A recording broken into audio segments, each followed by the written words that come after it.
जब अर्जुन पूरी तरह टूट चुका था और उसने अपना धनुष नीचे रख दिया, तभी श्री कृष्ण मुस्कुराते हैं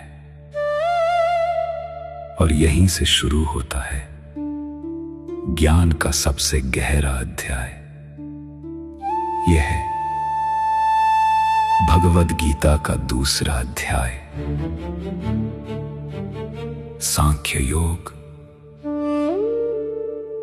श्री कृष्ण अर्जुन से कहते हैं, हे अर्जुन, तुम जिनके लिए शोक कर रहे हो उनके लिए शोक करना उचित नहीं है, क्योंकि सच्चा ज्ञानी न जीवित के लिए शोक करता है और न मृत के लिए। श्री कृष्ण समझाते हैं, ये शरीर नश्वर है, ये जन्म लेता है और एक दिन समाप्त हो जाता है, लेकिन आत्मा न कभी जन्म लेती है न कभी मरती है। वो अजर है, अमर है और सदा के लिए स्थायी है। जैसे इंसान पुराने कपड़े छोड़कर नए कपड़े पहनता है, वैसे ही आत्मा एक शरीर छोड़कर दूसरा शरीर धारण करती है।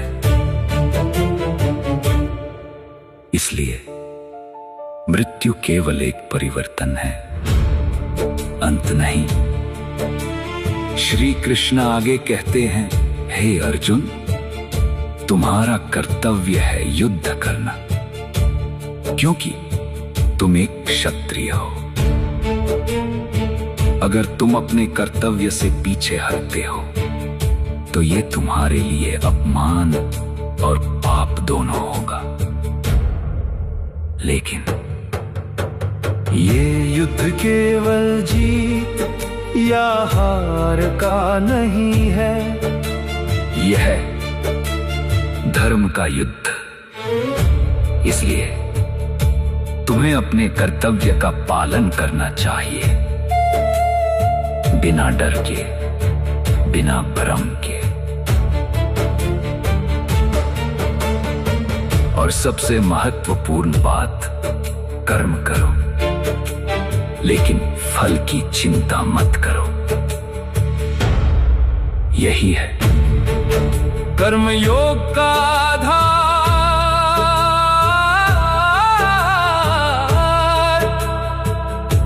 तुम्हारा अधिकार केवल कर्म करने में है, उसके फल में नहीं। इसलिए फल की इच्छा से बंध मत जाओ। सफलता और असफलता दोनों में समान रहो, यही है सच्चा योग। जब इंसान फल की चिंता छोड़ देता है तो उसका मन शांत हो जाता है और वही व्यक्ति सच्ची स्वतंत्रता को प्राप्त करता है। श्री कृष्ण आगे बताते हैं, जिसका मन स्थिर है, जो सुख और दुख में समान रहता है, जो क्रोध, भय और मोह से मुक्त है, वही है स्थित प्रज्ञ। ऐसा व्यक्ति बाहर की परिस्थितियों से प्रभावित नहीं होता, वह हमेशा शांत और संतुलित रहता है। ये अध्याय हमें सिखाता है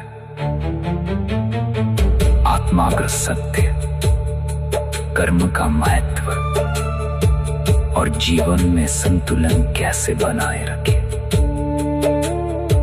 जब हम इन बातों को समझ लेते हैं तो जीवन के हर निर्णय आसान हो जाते हैं। तो आइए इस ज्ञान को अपने जीवन में अपनाएं। अगले अध्याय में हम समझेंगे कर्म का असली अर्थ।